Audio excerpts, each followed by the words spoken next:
जी नमस्कार जी।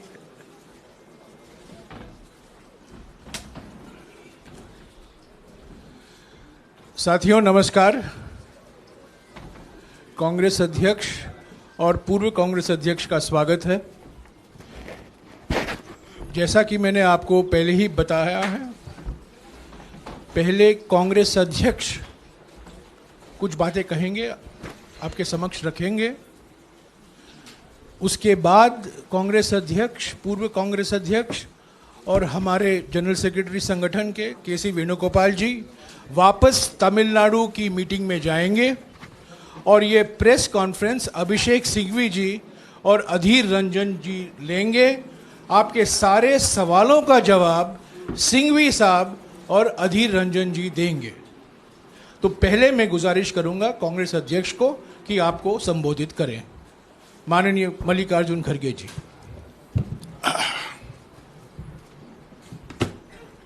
राहुल जी,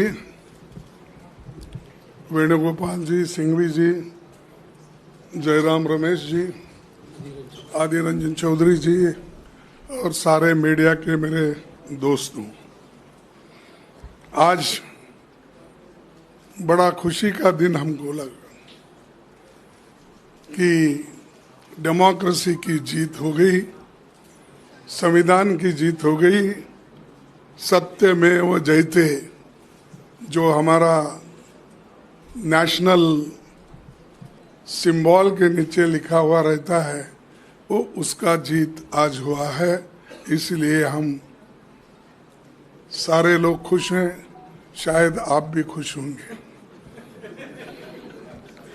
क्योंकि हमेशा ऐसा होता है कि हमारी बातें कभी नेगेटिव में ही जाते हैं, थोड़ा सा पॉजिटिव भी रहता है। तो सुप्रीम कोर्ट का फैसला, उसके तहत, और मैं तहे दिल से सुप्रीम कोर्ट का फैसले का स्वागत करता हूं।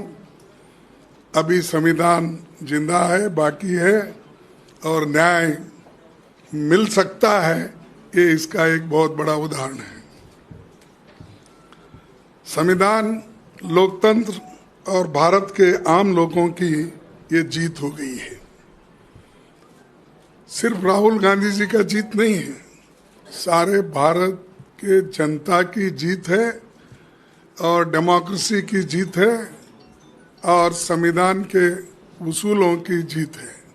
इसीलिए एक बहुत बड़ा फायदा देश के लोगों को हुआ है। जो एक व्यक्ति लड़ता है सच्चाई के लिए, देश के हित के लिए और देश को मजबूती लाने के लिए, देश के युवाओं के लिए, देश में जो महंगाई बढ़ रही है, महंगाई के खिलाफ जो व्यक्ति लड़ते लड़ते और लोगों को जागृत करते करते कन्याकुमारी से लेकर कश्मीर तक 4000 किलोमीटर से भी ज्यादा चल के गरीबों से मिले,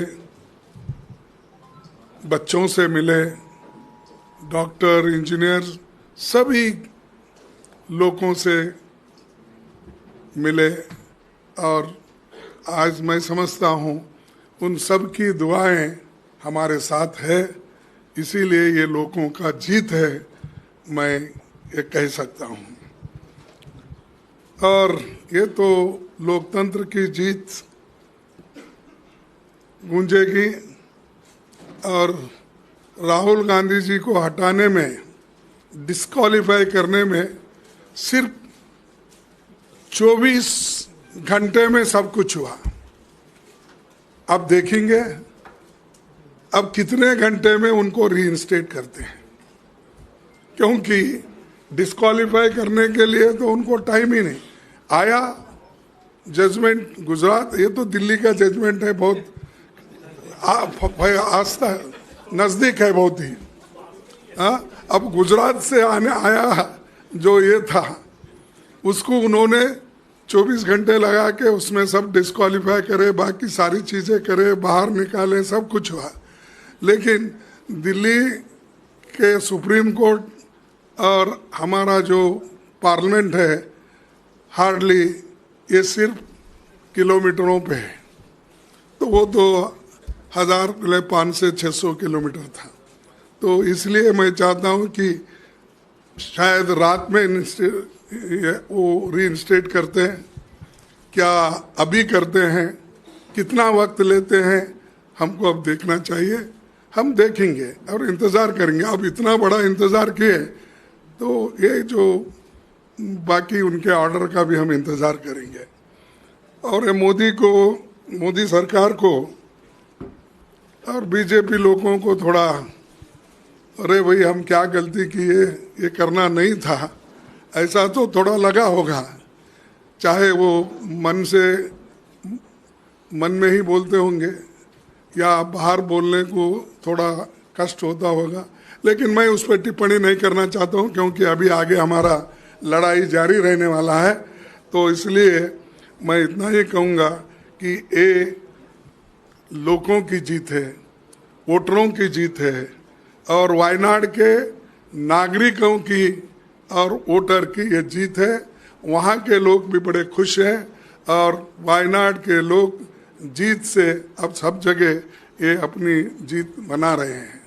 तो मैं ज़्यादा न बोलते हुए बाकी के डिटेल में सिंघवी साहब बोलेंगे और चौधरी साहब भी बोलेंगे और राहुल गांधी जी भी एक दो शब्द कहेंगे।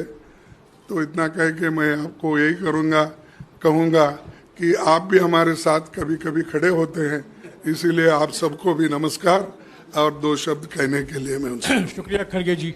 मैं राहुल जी से गुजारिश करूंगा, क्योंकि वो हमारे बीच में मौजूद हैं, वो कुछ शब्द आपके सामने रखें। राहुल जी के बाद सिंघवी साहब और अधीर रंजन जी प्रेस कॉन्फ्रेंस करें। थैंक यू खारगे जी, आप सबका यहाँ बहुत बहुत स्वागत। आज नहीं तो कल, कल नहीं तो परसों सच्चाई की जीत होती है। मगर जो भी हो, मेरा रास्ता तो क्लियर है। मुझे क्या करना है, मेरा क्या काम है, उसके बारे में मेरे दिमाग में बिल्कुल क्लैरिटी है। जिन लोगों ने हमारी मदद की और जनता ने जो प्यार और सपोर्ट दिया, उसके लिए मैं बहुत बहुत धन्यवाद करता हूँ। Thank you. शुक्रिया राहुल जी, शुक्रिया खड़गे जी। Thank you.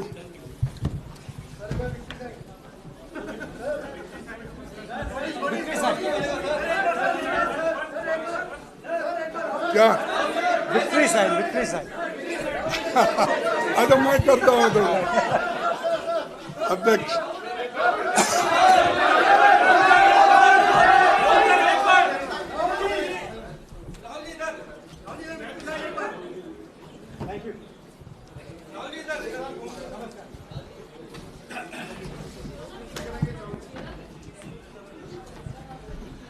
साथियों, अभी अभिषेक सिंघवी जी आपको संबोधित करेंगे।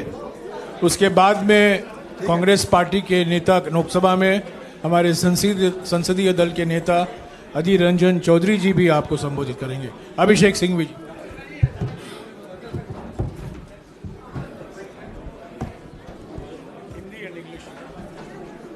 दोस्तों शुरू करें।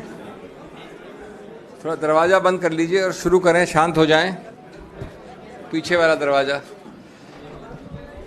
जैसा कि हमेशा करते हैं, हिंदी इंग्लिश में करेंगे, थोड़ा सब्र रखें आप, संक्षिप्ति है। शांत हो जाइए प्लीज, थोड़ा शांत हो जाइए। दोस्तों, आज सत्य साहस की जीत हुई है। ये केवल राहुल गांधी जी की जीत नहीं है, लोकतंत्र की जीत है, संविधान की जीत है और आम जनमानस की जीत है। हम आशा करते हैं अब कि भाजपा अपने एक विशेष विभाग जो है, जो कई खेल खेलता है, चालबाजी के और अन्य खेल, उस विभाग पे ताला लगाएगी। वो जो चीज़ें करते हैं जिससे विपक्ष के नेताओं को अनर्गल रूप से निशाना बनाया जाता है, उसको अब कुछ हद तक कम से कम थामेगी, अगर पूरी तरह से रोकती नहीं भी है तो। हम अब संसद में उत्सुकता से जनता से जुड़े मुद्दों पर श्री राहुल गांधी को और श्री राहुल गांधी की बुलंद आवाज़ सुनने के लिए तैयार हैं, उत्सुक हैं, और मोदी सरकार को बुनियादी मुद्दों पे जवाबदेही बनाना, ये आप फिर से देखेंगे संसद के अंदर। संसद के बाहर तो ये प्रक्रिया चली रही थी। तो जैसा कि लोग कह रहे हैं, फिर से चलेगी सवालों की आंधी जब संसद में लौटेंगे Rahul Gandhi. Friends, I am going to use words of studied moderation when I come to the actual issues. And since I have argued this matter, I am going to really summarize the 6, 7, 8 major issues on the merits for you without really expressing any opinion. But before that, I have to say what I have said partly in Hindi, that this entire country has heard, seen Rahul Gandhi in action, in and outside of Parliament. His actions, his speech, his thought process, his initiatives, his abhiyans are all ultimately animated by his thinking, Daro Mat. Daro Mat. He has demonstrated time and again the courage of his convictions. He has equally reposed faith in the rule of law. It took some time. From 2019, the complainant himself delayed the matter and suddenly accelerated the proceedings to result in the conviction. And since then, Shri Rahul Gandhi has shown exemplary courage, restraint, and a great faith in the judicial process. He went through every forum with unwavering faith. He did not leapfrog from the trial court to the High Court. He did not leapfrog from the First Appellate Court to the Supreme Court. And I think his faith in the system, in the judicial process, is seen for you today. Our fight, Rahul Gandhiji's fight, has also demonstrated the integrity and the importance of that integrity in our institutions. It is always the task for each of us, opposition and others, and in particular it's a task Rahul Gandhi has taken upon himself, to maintain, to the extent possible, the purity and integrity of these institutions, to be able to enforce law without fear or favor, to be able to work without political interference. This entire incident has demonstrated the vital importance of an opposition which will not be backing down. That has been Rahul Gandhi's calling card, don't back down. This has also demonstrated how the opposition, and principal voice amongst them in many ways has been Rahul Gandhi's, doesn't yield on vital issues like unemployment, economic stagnation, farmers' issues, etc. Now friends, चूंकि जैसा मैंने कहा, मैंने इसकी दलील की थी उच्च न्यायालय में और उच्चतम न्यायालय में, तो मैं कोई ज़्यादा वैल्यू जजमेंट बिना दिए आपको संक्षिप्त में बताना चाहता हूँ कि कितना अजीबोगरीब ये संदर्भ था, जिसमें एक 100 वर्ष से ज़्यादा, 125 वर्ष से ज़्यादा पुरानी राजनीतिक पार्टी के पूर्व अध्यक्ष को दुनिया के सबसे बड़े गणतंत्र से एक प्रकार से इफेक्टिवली, जब तक कि वो कन्विक्शन एक्विटल न बने, निष्कासित कर दिया था राजनीतिक जीवन से, जहाँ तक संसद का राजनीतिक जीवन का सवाल है। और मैं उसी रूप में आपके सामने वो 6-7 मुद्दे संक्षिप्त में बिंदु के हिसाब से वर्णित करूँगा, जिसके आधार पर आज दलील हुई और जिसके आधार पर हम समझते हैं कि कानून में माकूल स्टे ऑफ कन्विक्शन मिला। नंबर 1, आज तक आप लोगों ने नहीं देखा होगा, लिखित है, जिन लोगों को इंटरेस्ट है वो पृष्ठ 326 में देख सकते हैं कि लोग कहते हैं कि साहब ये समुदाय जिसका पूरे समुदाय का मानहानि अपमान हुआ है वो 13 करोड़ का समुदाय है, और उस 13 करोड़ में दूसरा वाक्य कहता है कि कम से कम 10 कास्ट और सब कास्ट हैं, उसकी सूची दे रखी है, और तीसरा वाक्य कहता है कि ये सब कास्ट और सब कास्ट समान नहीं है। लेकिन चौथे वाक्य में कहते हैं कि जब माननीय राहुल गांधी ने ये वाक्य बोला तो ये पूरा 13 करोड़ का समुदाय, उसका कोई भी व्यक्ति उठकर ऐसी याचिका डाल सकता है। ये पहला, और ये उस कानून, उस सिद्धांत के विरुद्ध है दोस्तों, जिसमें लिखा गया है बार बार, एक केस का नाम है सुब्रमण्यम स्वामी, दूसरे केस का नाम है नरसिम्हन, कि आप ऐसी मानहानि की याचिका सिर्फ एक identified, frozen, limited, circumscribed class, एक ऐसा वर्ग जिसको आप परिभाषित कर सकें, उसके विरुद्ध वही वर्ग उठ सकता है। दैट इज, हमने पहला मुद्दा उठाया। दूसरा मुद्दा, माननीय उच्च न्यायालय ने एक बड़ा अजीबोगरीब वाक्य दिया है, पूरा एक पैराग्राफ इसके ऊपर लिखा है, जो ये दोनों चीजें आज तक नहीं हुई, 13 करोड़ वाली भी और जो अब मैं बोलने जा रहा हूं। कहा है कि भाई ये मॉरल टर्पिट्यूड भी है, अत्यंत गंभीर है, अत्यंत भर्त्सना योग्य ऑफेंस है।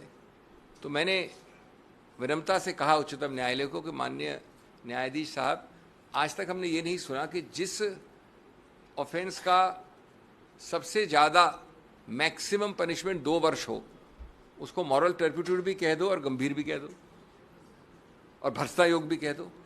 फिर हमने बताया कि इस पूरे आईपीसी में, जिसमें के सैकड़ों ऑफेंसेस हैं, उनमें 22 ऐसे प्रावधान हैं, जिसमें सिर्फ 22 जिसमें सिंपल इम्प्रिजनमेंट है। उन 22 में से एक है ये प्रावधान मानहानि वाला। तो विधायिका ने तो कभी समझा नहीं इसको इतना गंभीर। आप जो याचक हैं, कंप्लेनेंट है, उन्होंने बहुत ज़्यादा गंभीर बोल दिया, और उसके ऊपर उच्च न्यायालय ने लिख दिया। तीसरा, ये बेलेबल है। बेलेबल का मतलब ये नहीं होता कि बेल मिल जाए, बेल मतलब होता है कि बिना कोर्ट जाए आपको पुलिस बेल दे सकती है। ये सिर्फ कम जघन्य अपराधों के लिए ऐसा प्रावधान होता है। नंबर 4, नॉन कॉग्निजेबल है। जैसा आप जानते हैं कि थोड़ा भी ज़्यादा अगर गंभीर या जघन्य अपराध है तो पुलिस अफसर बिना वारंट के आपको गिरफ्तार कर सकता है। नॉन कॉग्निजेबल मतलब होता है वो अपराध जो कम जघन्य हैं, कम गंभीर हैं, उसमें आपको वारंट चाहिए, आप जाके किसी को पकड़ नहीं सकते। और उसके ऊपर कंपाउंडेबल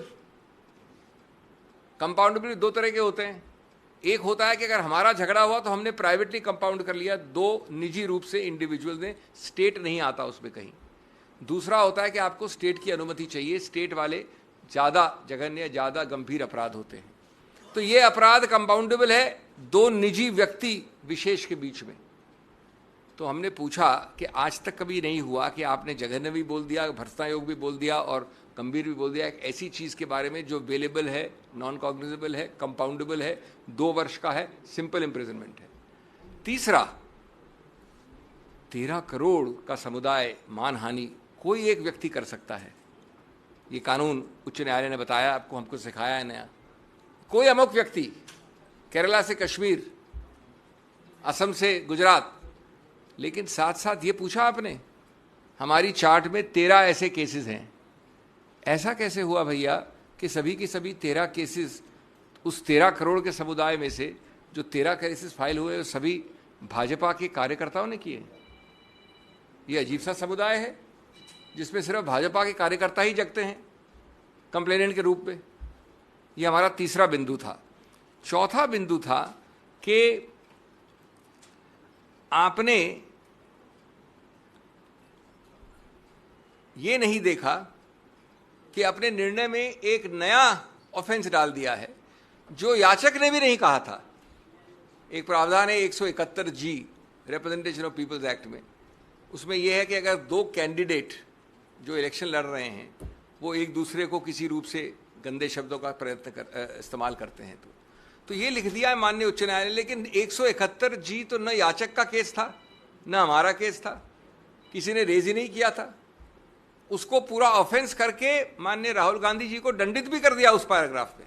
हमने ये सब बताया कि इससे मालूम होता है कि उच्च न्यायालय का निर्णय एक बिल्कुल गलत, विकृत इत्यादि निर्णय है और इसलिए इसको तुरंत स्टे करना चाहिए। इसके अलावा हमने कई और चीज़ें दी हैं जिनको मैं आपको तकनीकी रूप से नहीं बताऊंगा, सिवाय इसके कि जो मूल वाक्य है, जो कि 3 पृष्ठ की राजनीतिक स्पीच में कोल्हार में 1.5 वाक्य या 3 लाइन का वाक्य बनता है, उसको सिद्ध करने के लिए जो एविडेंस एक्ट में एक सर्टिफिकेट चाहिए, वो आज तक किसी ने उपलब्ध नहीं करवाया। तो प्राथमिक रूप से ट्रायल कोर्ट ने कन्विक्ट कर दिया श्री राहुल गांधी को, लेकिन स्पीच अभी तक कानूनी रूप से सिद्ध नहीं हुई है।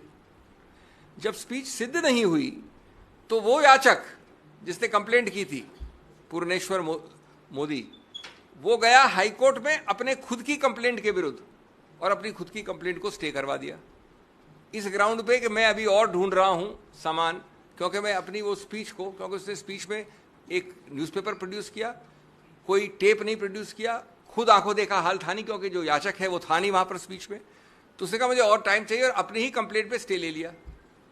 1.5 साल बाद जब उसने अपनी ही कंप्लेंट का स्टे हटाया और ये कन्विक्शन लिया, तो ये नहीं बताया कि उस 1.5 साल में उसने नया क्या ढूंढा था जिस कारण से उसने स्टे लिया था। कोई नया तथ्य नहीं निकला था।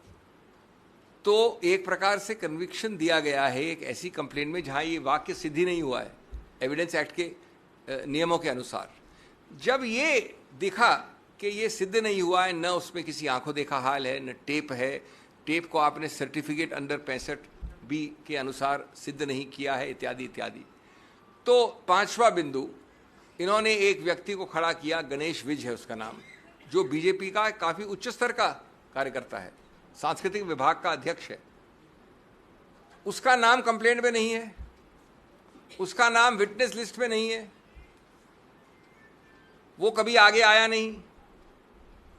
1.25 साल कंप्लेंट के बाद, 1.25 साल होता है 1 महीना, 1 साल 9 महीना, उन्होंने इसको खड़ा कर दिया बीजेपी कार्यकर्ता को कि मैं वहां था खड़ा हुआ, मेरी आंखों देखी हाल है, मैंने स्पीच सुनी थी। तो जिसको हम कहते हैं अंग्रेजी में वर्थलेस विटनेस, उस विटनेस का कोई भी आप उसके ऊपर आप आधार नहीं कर सकते, आधारित नहीं कर सकते अपने कन्विक्शन को। इसके अलावा कई और मुद्दे हैं। एक मुद्दा जो पूरी तरह से देखा भी नहीं उच्च न्यायालय ने, कि आप कब तक जो जनता, जन समुदाय है वायनाड का, उनको वंचित रखेंगे एक चुनावित व्यक्ति द्वारा। ये कानून में एक मुद्दा है, मैं सिर्फ राजनीति की बात नहीं कर रहा हूं, कानून में ये अहम मुद्दा माना जाता है कि क्यों आप कन्विक्शन स्टे करें। 7वां मुद्दा जिसपे बहुत अहमियत दी है, जो ऑर्डर में भी आप पढ़ेंगे शाम को, जो ऑर्डर आएगा, तो हमने बहस की थी कि अगर 11 महीने, 1 साल 11 महीने और 29 दिन का दंड होता तो पर्याप्त नहीं होता इस डिस्क्वालिफिकेशन के लिए। यह आवश्यक है कि 2 साल का हो, नहीं तो डिस्क्वालिफिकेशन लागू नहीं होता। अब रोचक बात यह है कि 2 साल इस दंड के लिए मैक्सिमम है, और आज तक जिन लोगों को इसका अनुभव है वो जानते हैं कि 2 साल का कभी भी दंड जो मैक्सिमम पनिशमेंट होता है नहीं दिया गया है। लेकिन उसको छोड़िए, अगर आपको मैक्सिमम पनिशमेंट देना है दंड, तो जो आप सेंटेंसिंग की कार्रवाई कन्विक्शन की कार्रवाई से अलग होती है। मैं पहले कन्विक्ट कर दूंगा आपको, उसके बाद मेरे को अलग एक सुनवाई करनी होती है सेंटेंसिंग में। तो माननीय जज ने कहीं ये कोई कारण नहीं दिया, कोई औचित्य नहीं बताया कि क्यों हमने आपको 2 वर्ष का मैक्सिमम, अधिकतम दंड दिया है। अगर उन्होंने कोई कारण नहीं बताया, 15 मिनट में सेंटेंसिंग, राहुल गांधी जी गए थे कोर्ट, तो अगर आप कारण नहीं बताओगे तो उसका आधार नहीं होगा, तो 2 वर्ष कैसे आपने लागू किए एक साथ। 8वां, उन्होंने कहा कि ये तो हैबिचुअल ऑफेंडर हैं। हमने चार्ट दिखाई, 13 केसेस में 1 में भी कन्विक्ट नहीं हुए राहुल गांधी जी, 1 में भी। सबके सब 13 केसेस बीजेपी कार्यकर्ताओं द्वारा हैं। मैं आपको एक केस कार्यकर्ता द्वारा फाइल करके मैं कह दूंगा कन्विक्ट हो आप। एक 14वां केस है जिसपे कन्विक्ट नहीं हुए, राफेल का कंटेम्प्ट है, जहां मैं पेश हुआ था, वहां पर अपॉलॉजी मान्य है, वहां भी कन्विक्ट नहीं हुए। और वो रफेल वाला वक्तव्य 14 नवंबर 2019 का है। ये वक्तव्य जो कोलार में हुआ वो 14 अप्रैल 2019 का, 8 महीने पहले का है। तो आप कोलार के लिए कन्विक्ट नहीं कर सकते एक ऐसे वाक्य के आधार पे जो 8 महीने बाद हुआ। इस प्रकार के मैं आपको कई और मुद्दे दे सकता हूं। इसका मूल उद्देश्य क्या है? मूल उद्देश्य है ये बताना कि ये कन्विक्शन हमारा पूरा विश्वास और आशा है, हमारा हौसला है कि निकट भविष्य में ये कन्विक्शन एक्विटल में बदल जाएगा। अपील इसकी चल रही है, कन्विक्शन की बात कर रहा हूँ। तब तक, जब तक ये चलती है, तब तक आप किसी व्यक्ति को डिस्क्वालिफिकेशन के आधार पर निष्कासित कैसे रख सकते हो, उनका स्थान रिक्त कैसे रख सकते हो, उनको जितने लोगों ने, आप जानते कितने लाख लोगों ने उनको चुनावित किया, उनको आप वंचित कैसे रख सकते हो इस पद से। और इसलिए बैलेंस ऑफ कन्वीनियंस चाहती है कि ऐसे केस में आपको स्टे करना चाहिए। हमारी दलील मान के उन्होंने स्टे किया। अब अंतिम बात हिंदी में, अगर ज़रूरत होगी तो मैं संक्षेप में अंग्रेजी में बोल सकता हूँ। उसमें ऑर्डर जो शाम को आएगा उसमें उन्होंने 2 लाइन जरूर कही हैं कि अगर श्री राहुल गांधी को जो उच्चतम न्यायालय का आदेश है उसका आभास होता तो शायद वो और रिस्ट्रेंट रखते। इसमें मैं आपको 2-3 चीज़ें विनम्रता से कहना चाहूँगा। आप मूल मुद्दे की बात करिए, जो कन्विक्शन स्टे है उस पर आप बात नहीं करना चाहते हो, इसलिए आप ये 2 वाक्य को ऐसे पढ़ रहे हो जैसे कि उच्चतम न्यायालय ने कुछ कहा है। मूल मुद्दा है कि आपने स्टे करना है कि नहीं कन्विक्शन को, और वो स्टे हो गया है। दूसरा जो ये जिक्र है इसका, उसमें ये लिखा है कि अगर ये रफेल वाला ऑर्डर पहले आया होता, ये तो हम दोनों की बात, मानी हुई बात है कि रफेल का ऑर्डर 8 महीने बाद आया था, तो इसलिए उसका कोई लागू होने का सवाल नहीं उठता। बार बार निचले कोर्ट्स में भी ये प्रयत्न किया गया, सीधे या परोक्ष रूप से, कि श्री राहुल गांधी माफ़ी मांगे। आज की बात नहीं कर रहा हूँ मैं, निचले कोर्ट्स की बात कर रहा हूँ। क्यों? क्योंकि आपको उस पर राजनीतिक नंबर बनाने थे, आपको विकृत करना था, आपको पक्ष एक ऐसा रखना था कोर्ट के जनता के सामने जो गलत है। श्री राहुल गांधी ने बार बार कहा है कि वो सिद्धांत पे लड़े हैं। उनका बिल्कुल कोई रूप से ये इरादा नहीं था। इरादा वाला हमारा एक 8वां पॉइंट था कि जो प्रावधान है 499, उसमें इरादा चाहिए, बद इरादा चाहिए, गलत इंटेंट चाहिए। और इसमें एक बड़ा रोचक वाक्य है एविडेंस वाले का कि मुझे राहुल गांधी के बद इरादे के बारे में कोई ज्ञान नहीं है, कोई संज्ञान नहीं है। ये लिखा है उन्होंने, कंप्लेनेंट ने। तो हमने ये कहा कि जब ये है सिचुएशन तो आपको किसी रूप से ये कन्विक्शन स्टैंड नहीं होना चाहिए। हमारी दलील मानी गई, पूरी तरह से बहस दूसरी तरफ से भी हुई थी, इसलिए ये बहुत ही संतुलित ऑर्डर है। जैसा मैंने कहा, ये विजय है लोकतंत्र, गणतंत्र की, लोगों की, सिद्धांतों की, संविधान की और कानून की। बहुत बहुत धन्यवाद। शुक्रिया अभिषेक जी। सुप्रीम कोर्ट के आदेश के बाद अगला कदम लोकसभा में स्पीकर को लेना।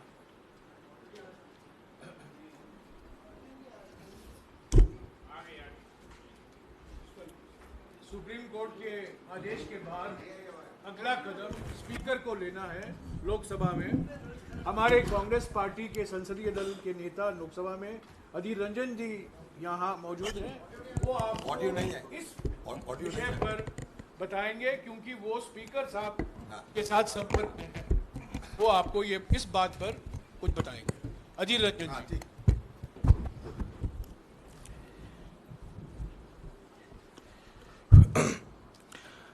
आप सबको नमस्कार। हमारे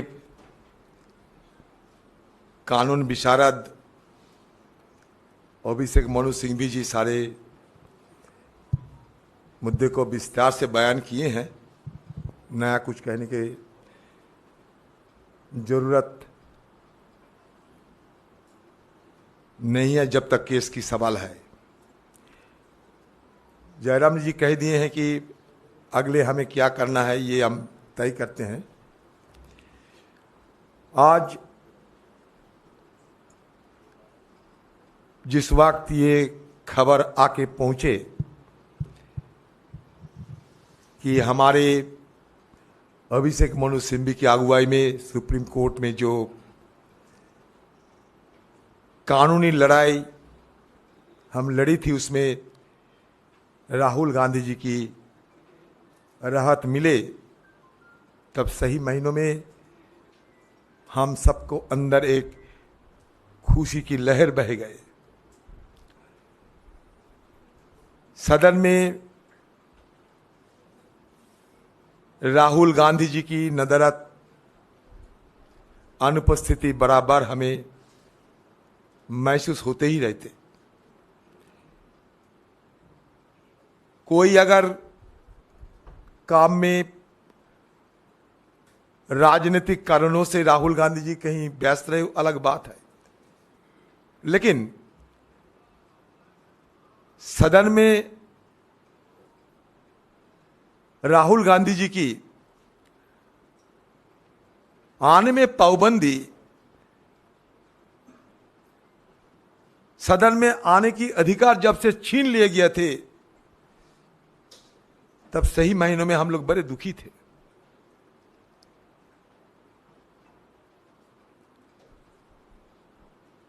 ये राहत की खबर सुनते ही तुरंत मैं इस सदन के अंदर पहुंचे और पॉइंट ऑफ इंफॉर्मेशन की हवाला देते हुए पीठ में जब हमारे चेयरमैन राजेंद्र अग्रवाल साहब बैठे थे, तब उनके पास बात रखी कि सुप्रीम कोर्ट से राहुल गांधी जी की राहत मिल चुके हैं, अब सारे पाबंदी हटा के जल्द से जल्द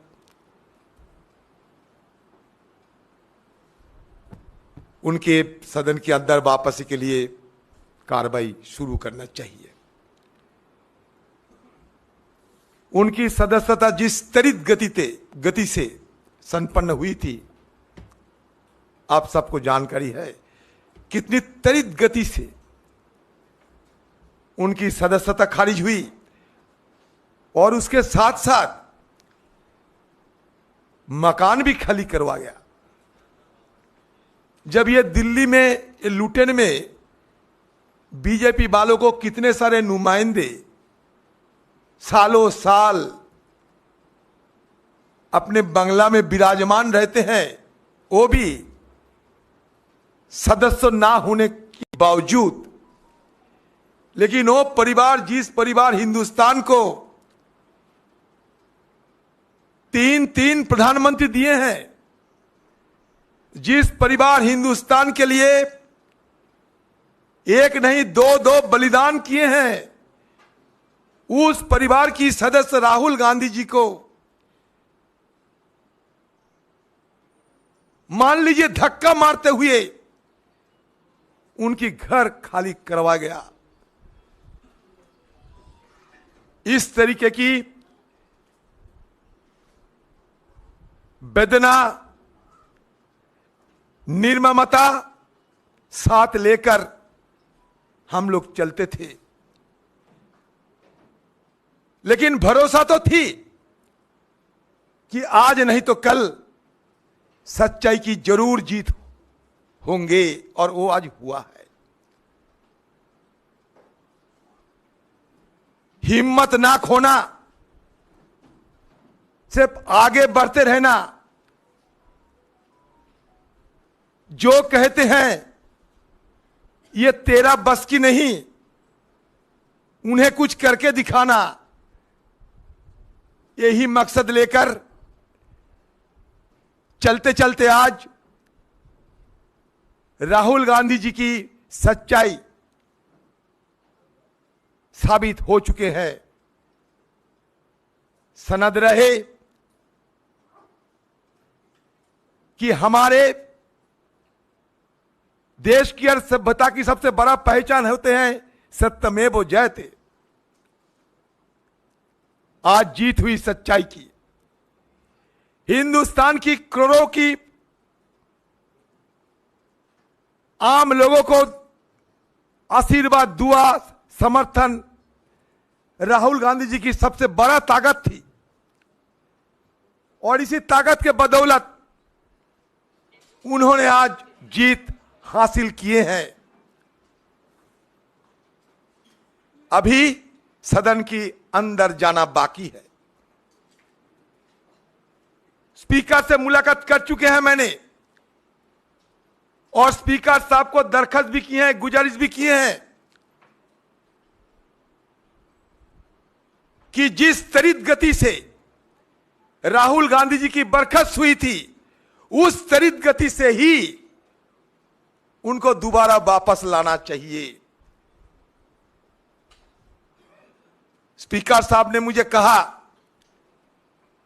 कि सुप्रीम कोर्ट से जो कागजात है, वो कागजात जल्द से जल्द हमारे हवाले कीजिए, बाकी हम क्या किया जाए देखते हैं। मैंने कहा, स्पीकर साहब,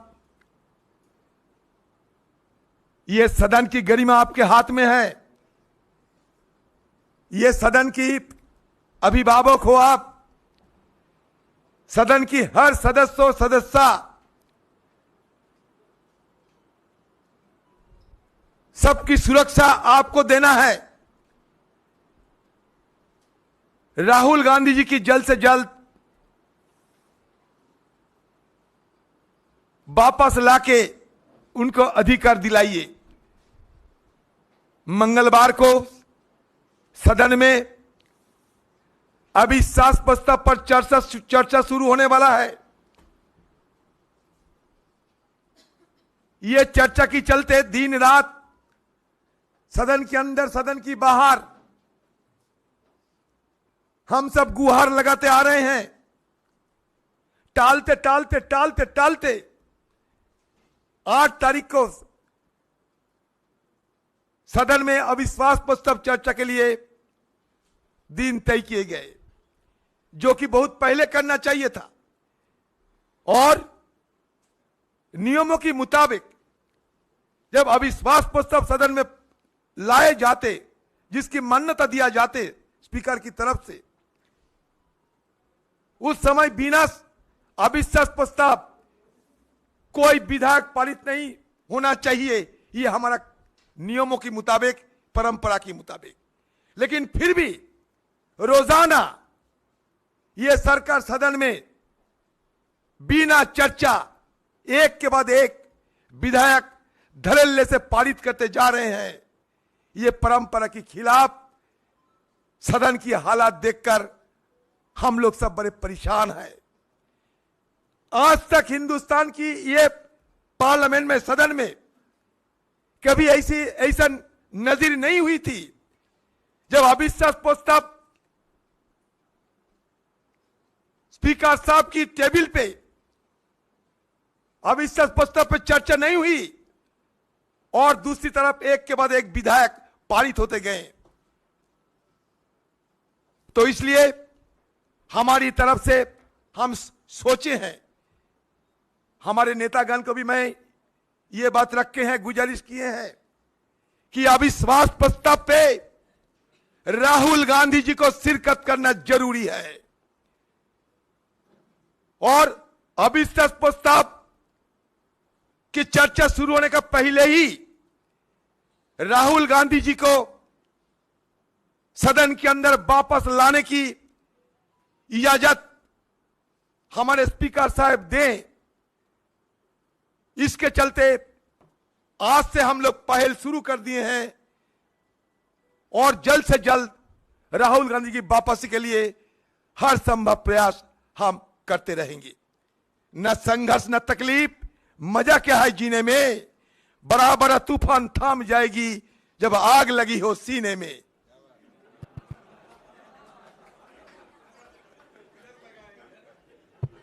शुक्रिया अधीर जी। हाँ, आपके सवाल। हाँ मौसमी, सुप्रीम कोर्ट वाले जो आप कह रहे हैं दिए कि ये पता नहीं। एक चीज बताना चाहता था इसी विषय में। देखिए, ये जो निष्कासन हुआ है या जो निलंबन हुआ है, ये सिर्फ जो भी निलंबन या निष्कासन हुआ है, ये पूरा परिणाम स्वरूप है। परिणाम किस चीज का है? जो मूल आदेश है कन्विक्शन का। जब नीचे की नींव हट जाए तो इमारत नहीं रह सकती। जब मूल हट जाए तो परिणाम नहीं रह सकता, नंबर 1। नंबर 2, इसके लिए भी अभी हाल में हमको एक प्रेसिडेंट मिल गया है और रोचक है कि मैं उसमें भी अपेयर हुआ था। माननीय लक्षद्वीप के जो सांसद हैं उनके लिए जिस गति की बात कर रहे हैं भाई अधीर जी, या जिस दिशा की बात कर रहे हैं, उसमें 1.5 महीने तक उस सांसद को 1.25 महीने तक मिल गया स्टे ऑर्डर उच्च न्यायालय केरला से। उसके बाद भी इस प्रकार की दलीलों के आधार पर उनको एंट्री पत्र नहीं दिया गया। हमने फिर एक और याचिका फाइल की, मैं पेश हूँ। जिस दिन याचिका लिस्ट हुई, सरकार दौड़ी दौड़ी आई और कहा कि याचिका क्यों आई, हम तो दे ही रहे हैं, कल ही दे रहे हैं। मैं आशा और विश्वास करता हूं कि ऐसा अधीर रंजन चौधरी को या मुझे नहीं करना पड़ेगा। एक ग्रेस होता है हर काम का, एक विवेक होता है, राजनीति में भी एक सौहार्द होना चाहिए। जब निर्णय आ गया उच्चतम न्यायालय, उसके ऊपर कोई न्यायालय नहीं है, तो आप ये कागज पत्ती और तकनीकी चीज़ों पे करोगे। नॉर्मली आमतौर पे ऑर्डर आज आ जाना चाहिए, लेटेस्ट कल आ जाएगा। तो एक कागज लिखना है 2 लाइन का उनको कि संडे या मंडे को वो वापस आ जाएं। सिद्धार्थ, एक सवाल। आपने बात कह दी अपनी, लेकिन क्या आश्वासन उनका रिप्लाई क्या है? जो चेयर के आपने राजेंद्र अग्रवाल जो चेयर पे थे, आज उनसे बात करी है, उनका रिप्लाई क्या रहा है, आपको ये जानना चाहिए। मैं कहूँ? हाँ, उनका ये कहना मैंने पहले बता चुके हैं आपको कि ये सारे जो कागजात, मतलब जो सुप्रीम कोर्ट की जो जजमेंट की कागजात, वो हमारे हवाले आने दीजिए कम से कम, तब ना हम इस पे कोई निर्णय लेंगे। तो थोड़ा समय दीजिए मेरे हवाले आने तक। ये कागजात आ जाए तो मैं तुरंत कार्रवाई करना शुरू करेंगे। तो हमारी पार्टी की तरफ से भी ये सुप्रीम कोर्ट से ये डॉक्यूमेंट उठाने के लिए हमारे भी प्रयास शुरू कर दिए हैं। हम लोग जितना जल्द हो सके सारे कागजात उनके पास सौंपेंगे। और मंडे तो हमारे सदन भी है, हमें बोलने का मौका भी मिलेंगे। और उसके पहले मैं आज शाम हो रात हो फिर दोबारा जरूरत पड़े तो स्पीकर साहब के घर पे पहुंच जाऊंगा, अगर वो कागजात मिले। कि राहुल गांधी जी के लिए अगर जरूरत पड़े सारे रात खड़ा रहेंगे स्पीकर साहब के घर के बाहर। सर सोमनाथ फ्रॉम संबाद प्रतिदिन। सर स्पेशली अधीरता से पूछना चाहूँगा कि पहले दिन से जब से आप लोग नो कॉन्फिडेंस का प्रस्ताव दिए हो, आप लोग बोलते रहे हो जल्दी से लाया जाए। क्या ये लगता है कि जो डिले हुआ आपके लिए अच्छा ही हुआ कि आप वहाँ पे राहुल जी को बोलने का मौका मिलेगा? देखिए, वो एक अलग मुद्दा है, ये एक अलग मुद्दा है। अच्छा बुरा नहीं, राहुल गांधी जी जहां खड़ा होते हैं वहां राहुल गांधी जी संघर्ष जारी कर देते हैं। जहां राहुल गांधी होते हो खड़ा, वहां संघर्ष जारी हो जाते हैं, चाहे सदन के अंदर हो या सदन के बाहर हो। हम ये मौका लेना चाहते हैं, मौके का फायदा हम उठाना चाहते हैं, क्योंकि उनका नाम राहुल गांधी है। जब अविश्वास प्रस्ताव है और प्रस्ताव पे चर्चा होने की पहले अगर राहुल गांधी जी की दर्शन मिले सदन के अंदर उनकी उपस्थिति में, और ये जो चर्चा में और रंग रूप बहुत किस्म के नया आयाम लाया जाएगा। Mr. Singhvi, in the previous case of Lakshadweep MP, we saw that the Speaker's office actually consulted the Law Ministry, and it was on their advice that his membership was restored. It's a matter of, I mean, it could have been a matter of coincidence. I can find you many more complicated questions of law they will have to consider before releasing the membership entry form of Mr. Rahul Gandhi. They may have to go to the law minister. They may even have to file an application to the Supreme Court to understand. I mean, what are we talking about? Is it a complicated issue of law? They have got a conviction. Rahul Gandhi's disqualification is, I repeat, only a consequence of the disqualification. You have stated. Now you can find many excuses. You are right in your question. I can find 10 more excuses. I have to refer to Mr. Jairam Ramesh. He has to refer to Mr. Adhir Ranjan Chaudhary. Adhir Ranjan Chaudhary has to refer to a third person, and we will take 1 week. But what is the meaning of that? It will show malafide. It will be unfair. It will be graceless. And it will be completely contrary to the heart and soul of parliamentary democracy, which requires a certain etiquette and a certain give and take.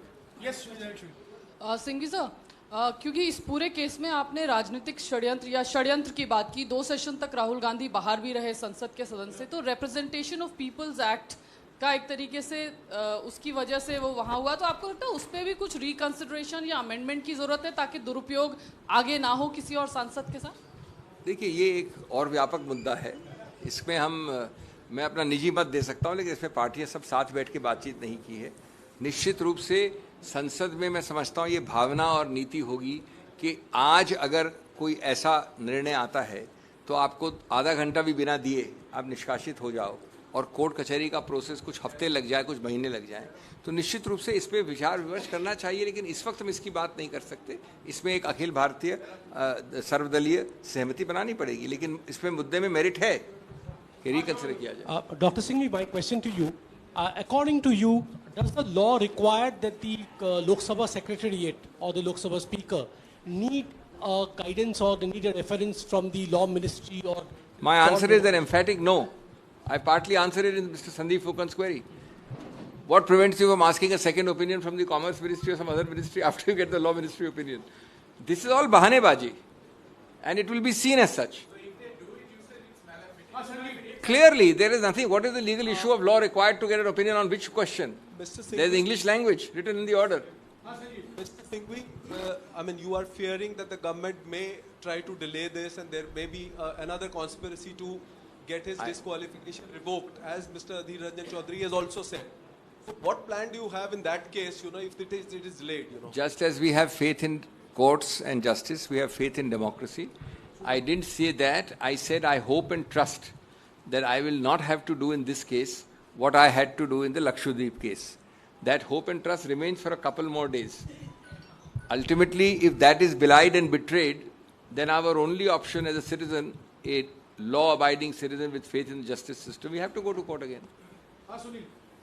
Mr. Singhvi, many congratulations. Finally, you have been able to get, even though you were under attack from everybody, you got reprieve for Rahul Gandhi.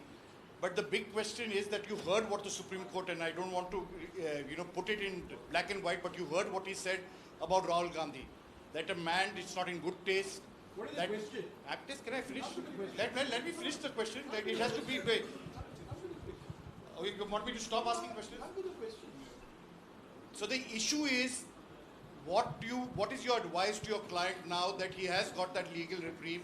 Because in the electoral battle for 2024, this is going to become far worse. I am answering a question without you revealing to me who are those people who are supposedly attacking me. Now, the answer to my client has been the same from when the matter started till today. Have faith in institutions, have faith in the process, go by the law, and try your best. Second, Rahul Gandhi has been completely and totally conviction stayed. There is no stigma on him. A sentence which says that had that judgment come earlier, things might have been different. Certainly, people who want to be selective, people who want to be partial, people who want to be motivated, I'm not saying you, I'm saying people who will misread it, people who want to distort an order, it is like looking at the hair at the end of the tail and ignoring both the tail and the dog. Sir, supreme court का observation में ये भी था कि अगर defamation के लिए conviction हो रहा है तो ऐसा क्यों है कि जो सज़ा है वो 2 साल की हुई या वो कम क्यों नहीं हो सकती थी? और आप लोगों ने अपने हलफनामे में भी कुछ इस तरह की बात कही है, तो क्या रिप्रेजेंटेशन ऑफ पीपल एक्ट में कुछ चेंज के लिए भी आप लोग कोशिश करेंगे? देखिए, मैंने जैसा कहा अभी उन महिला के प्रश्न में कि ये थोड़ा व्यापक प्रश्न है, बाद में हम सर्वदलीय स्तर पे बात कर सकते हैं, लेकिन जो मूल मुद्दा है वो महत्वपूर्ण है कि आपने अंतिम अधिकतम दंड लगाया, उसका कोई कारण नहीं दिया आपने। ये दंड 1 साल और 6 महीने क्यों नहीं है, 1 साल 9 महीने क्यों नहीं है, 1 साल 11 महीने 29 दिन क्यों नहीं है, ये जैसे कहीं नहीं बताया आपको। तो आप सीधा अगर 0 से अधिकतम सेंटेंस दंड लगाते हैं और कोई कारण नहीं देते हैं और आप जानते हैं कि उस दंड का परिणाम एक ही होता है, डिस्क्वालिफिकेशन, तो गलत है। ये कहा है उन्होंने। अधीर जी, मेरा सवाल आपसे है, मैं शिवानी हूँ, टाइम्स नाउ नवभारत से। आपने क्योंकि बात यहाँ पर उठाई थी कि उनको सांसद उनको हटा दिया गया था और सबसे निर्मम बात आपको ये लगी कि बंगला भी खाली कराया गया। अब जब उनकी सांसदी बहाल होती है, क्या कोशिश आप लोगों की ये भी होगी कि उनको वापस वो बंगला मिले जिससे ये अधिकार की बात है, कोई दया की नहीं। मोदी जी से, सरकार से कोई दया या भीख नहीं मांगते हैं हम लोग। जो अधिकार है, अधिकार के तहत जो जो मिल रहा है मिलेंगे। तो क्या उसी घर के लिए आप लोग प्रयास नहीं, ऐसा कोई बात नहीं है। हम आपको क्या कहा, हमको भीख नहीं मांगने वाला, कोई दया नहीं मांगने वाला। जो अधिकार के तहत जो मिलने वाला वही हम लेंगे। अधिकार की बात है ये। बिल्कुल एक ही है, आपसे ही है, ठीक है। तो कानूनी लड़ाई में आपको जीत मिली है, मुबारक हो। लेकिन आप लोगों ने कहा है कि ये लोकतंत्र की जीत है। बीजेपी के सांसद हैं, वो कह रहे हैं कि ये सुप्रीम कोर्ट से जो फैसला आया है ये लोकतंत्र की ही जीत है। लेकिन ये उस चीज के उलट है जो राहुल गांधी विदेश में कहते हैं कि देश में लोकतंत्र नहीं है। इस पर आप क्या रिएक्ट करेंगे? इसमें कोई रिएक्ट करने की आवश्यकता नहीं है। कोई ऐसे विकृत वाक्य को क्या रिएक्ट करें? राहुल गांधी ने आज तक न विदेश में न देश में कहा है कि लोकतंत्र नहीं। वो जो वक्तव्य देते हैं, स्पीच देते हैं, उसको आप न पढ़ते हो न समझते हो। आपके नहीं, यानी हमारे विपक्ष के लोग न समझते हैं। ऐसी कोई बेहूदी बात कभी कही नहीं किसी ने। सिंघवी साहब आपने कहा, सिंघवी साहब अभी आपने कहा कि आपको उम्मीद है कि जल्दी से जल्दी स्पीकर मान लेंगे और राहुल गांधी की सदस्यता बहाल हो जाएगी। लेकिन जिस तरीके से आपने आशंका भी जताई कि जिस तरीके से कहा जा रहा है कि इस मंत्रालय से पूछो, उस मंत्रालय से पूछो, तो कब तक आप लोग इंतजार करेंगे और किस समय के बाद आप वापस अदालत जाएंगे? आपको माननीय सभापति से पूछना चाहिए। सिर्फ एक ही मैं सेंटेंस वाक्य कहूंगा कि आपको ओपिनियन, सुझाव, सुलह, मत की आवश्यकता नहीं पड़ी जब आपने लगभग 48 घंटे, मुझे याद नहीं है, या 24 घंटे में राहुल गांधी को कहा कि कृपया आप बाहर चले जाइए। उस वक्त कोई ओपिनियन की जरूरत नहीं थी। उस वक्त बहुत जो पेचीदे प्रश्न थे कानून के, वो सब आपको साफ थे। अब जब उसको स्टे कर दिया है तो आपको जितने सारे ये मुद्दे दिखाई दे रहे हैं, तो ये क्या न होगा? ये तो बदिरादा ही होगा ना, और क्या होगा? सर, जिस तरीके से राहुल गांधी जी के ऊपर और भी केसेस पेंडिंग है, जैसे वीडी सावरकर वाला है, उसके लिए कोई प्लान अभी से तैयार है आप लोगों के पास? सर, मैंने आपको बताया ना, हमने चार्ट डाल रखी है। 13 केसेस हैं उनका। अगर एक फैक्ट्री है जिनका काम सिर्फ ये है कि 13 करोड़ लोगों में सिर्फ बीजेपी कार्यकर्ता ही इससे अवमानना होती है, वो केस फाइल करते रहेंगे। आई थिंक ये लॉयर्स की कम्युनिटी के लिए एक बड़ा अच्छी चीज़ है। जवाब लाजवाब।